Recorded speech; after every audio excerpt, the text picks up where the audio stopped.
दोस्तों एक पुलिसकर्मी रहती है जो कि लेडीज महिला कांस्टेबल रहती है। दोस्तों वो पुलिस ड्यूटी पर तैनात रहती है और उसी समय उसको एक फ़ोन कॉल आता है और उसके बाद दोस्तों वो उस फ़ोन कॉल जिसका फ़ोन आता है वहीं पर जाती है दोस्तों।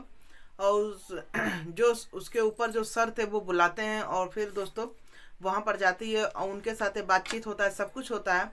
लेकिन दोस्तों कहते हैं वहाँ पर जाने के बाद फिर वो पुलिसकर्मी जो है फिर वहाँ से वापस नहीं आती है। तो दोस्तों ऐसा क्या उस पुलिसकर्मी के साथ होता है कि जिसके बाद वो वहाँ से वापस आती ही नहीं है। तो दोस्तों ये सब जानने के लिए आप हमारे छोटे से ब्लॉग में आप लोग बने रहिएगा और अच्छा लगेगा तो लाइक सब्सक्राइब कमेंट जरूर कीजिएगा। तो दोस्तों चलिए इस ब्लॉग को हम आपको पूरी अच्छे तरीके से हम आपको इस ब्लॉग जो है पूरा एंड तक आपको अच्छे से सुनाते हैं। आप लोग स्किप करके नहीं देखिएगा, समझ में नहीं आएगा। तो दोस्तों आप लोग से रिक्वेस्ट है जो हमारे चैनल को सब्सक्राइब नहीं किए हैं तो हमारे चैनल को सब्सक्राइब करें, लाइक करें, शेयर करें और कमेंट करें। तो दोस्तों चलिए इस ब्लॉग को आगे बढ़ाते हैं। तो महाराष्ट्र की दोस्तों राजधानी है मुंबई। मुंबई का एक इलाका पड़ता है बोरीवली। बोरीवली के स्टेशन में एक घड़ी में रात के बज रहे थे 11:30।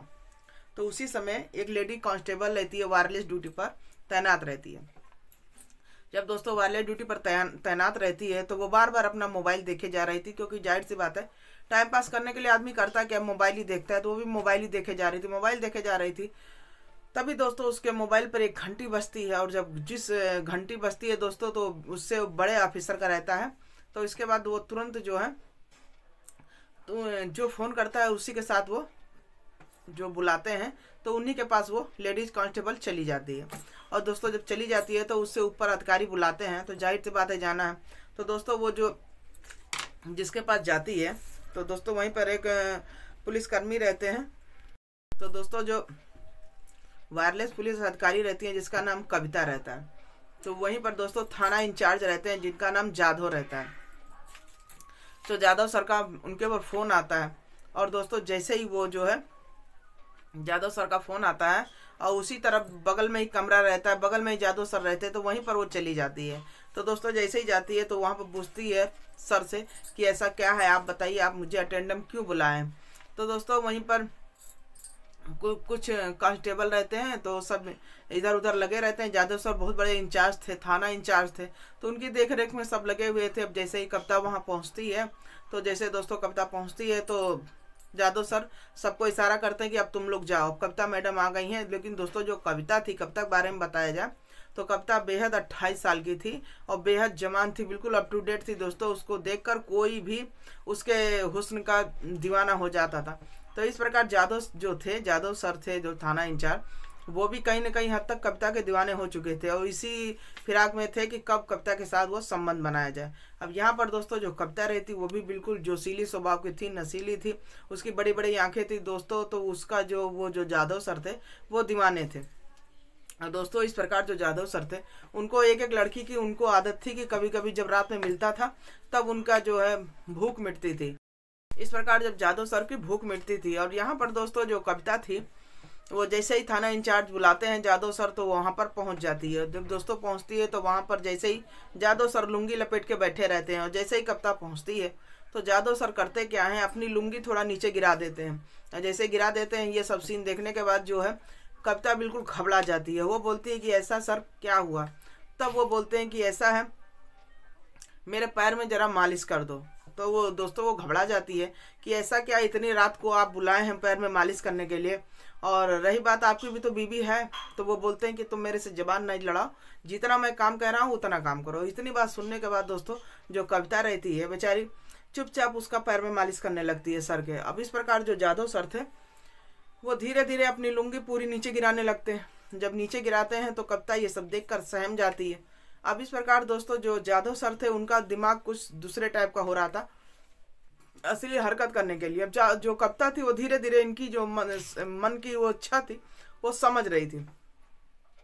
अब दोस्तों जो है जादव सर करते क्या है, उसका हाथ जो है मालिश करते करते रहती है। जादव सर उसका जो हाथ रहता है कविता का अपने कुछ ऐसे प्राइवेट पार्ट पर रख देते हैं जिस पर रखने के बाद किसी का भी दिमाग जो है फट जाएगा। तो इस प्रकार जो कविता रहती है वो भी धीरे धीरे जो है उनके हुस्न का उनका भी दीवाना हो रही थी। आखिर कहते हैं ना आग फूस में कितना टाइम लगता है जलने में। तो इस प्रकार जो कविता थी वो भी जवान थी और जादव सर थे तो वो तो मतलब हुस्न के कायल थे ही। तो इस प्रकार दोस्तों दोनों जो है संबंध बनाते हैं, संबंध बनाने लगते हैं, क्योंकि इसी के लिए जो जादव सर थे कविता को बुलाते हैं। अब यहाँ पर दोस्तों जो कविता रहती है, दोस्तों बेहद चतुर थी, बहुत चतुर थी। अब यहाँ पर जो जादव सर थे वो सोच रहे थे कि ऐसा है तुम मेरे से बार बार संबंध बनाओगी।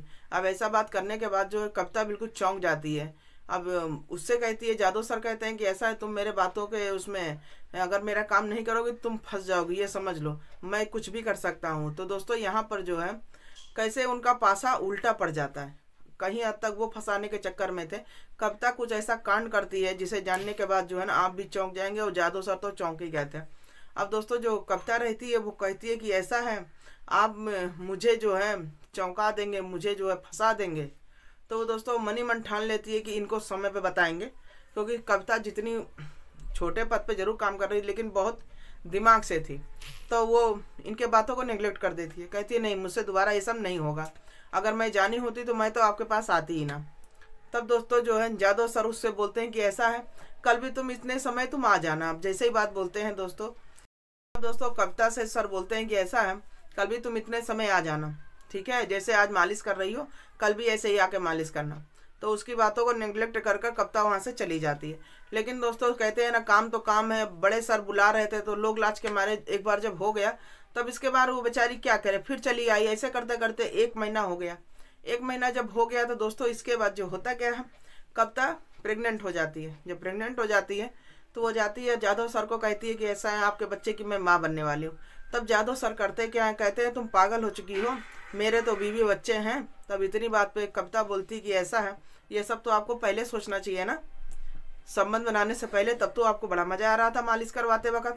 तब जादव सर बोलते हैं कि ऐसा है ये बच्चा जाके गिरवा दो, और हम लोग सिर्फ मजे लेने के लिए हैं ना कि सजा भोगने के लिए, सजा के लिए मेरा परिवार काफ़ी है। इतनी बात सुनने के बाद कविता बिल्कुल चौंक जाती है। कहती मैं जानती थी आप यही सब बातें करेंगे, इसके लिए जब आप मेरे से संबंध बना रहे थे तभी हमने वीडियो रिकॉर्डिंग कर ली थी, क्योंकि आप बड़े साहब हैं, आप कुछ भी कर सकते हैं। इसके बाद दोस्तों कविता कहती क्या है, मेरी ड्यूटी भले चल जाए लेकिन मैं आपको छोड़ने वाली नहीं हूँ, क्योंकि आप एक लड़की ने बहुत सारी लड़कियों के साथ ज़िंदगी तबाह की है। अब ऐसी बात जैसे ही जादव सर सुनते हैं वो भी चौंक जाते हैं कि अरे मेरे साथ इतना बड़ा ये धोखा कर सकती है, मैं तो सोच रहा था कि मैं इसको फंसा दूँ, ये तो मेरे फंसा दी। अब इसके बाद दोस्तों जादव सर करते क्या है, उसकी बातों को मान लेते हैं, क्योंकि कहीं ना कहीं हद तक जो किसी न हद तक जो अब ये दोस्तों जो कविता रहती है बहुत ज़्यादा शातिर दिमाग की रहती है।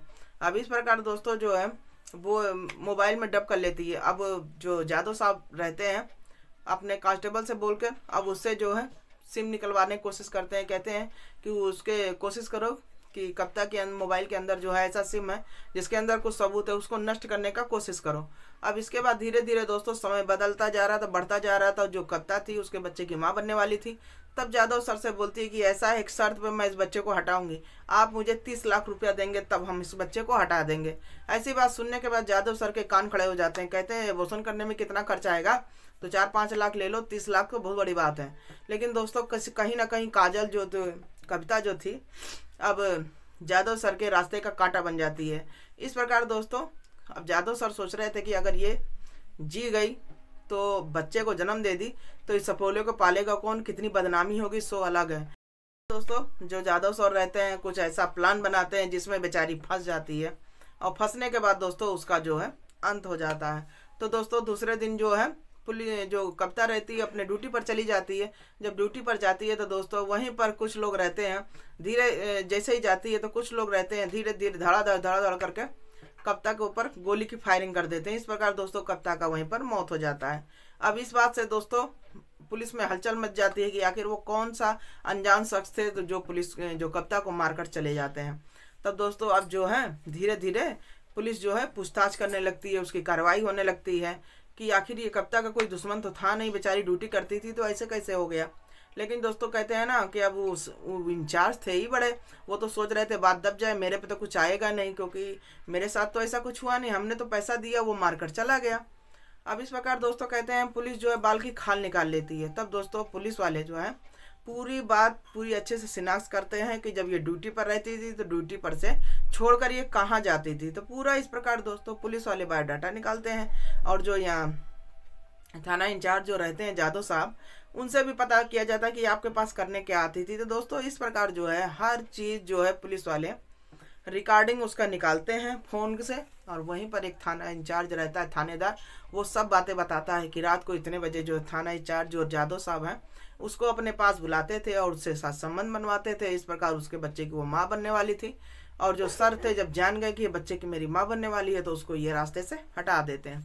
तब दोस्तों पुलिस वाले देर न करते हुए थाना इंचार्ज जादव को अरेस्ट करते हैं। इस प्रकार दोस्तों जो है जो पुलिस वाली कप्ता रहती है उसको इंसाफ मिलता है। तो दोस्तों इस ब्लॉग को सुनाने का मकसद किसी को मन को आघात नहीं पहुंचाना, चोट नहीं पहुंचाना, बस दोस्तों आपको सतर्क करना है, सावधान करना, सुरक्षित रहें, जहां भी रहें किसी के बहकावे में ना आए, सब अपने दिमाग से काम करें, क्योंकि दुनिया जितनी अच्छी है उतनी है नहीं। तो दोस्तों चलिए, हमारा ब्लॉग आपको अच्छा लगा हो तो लाइक सब्सक्राइब कमेंट जरूर करिएगा। मिलते हैं फिर अगले ब्लॉग में, जब तक के लिए बाय बाय।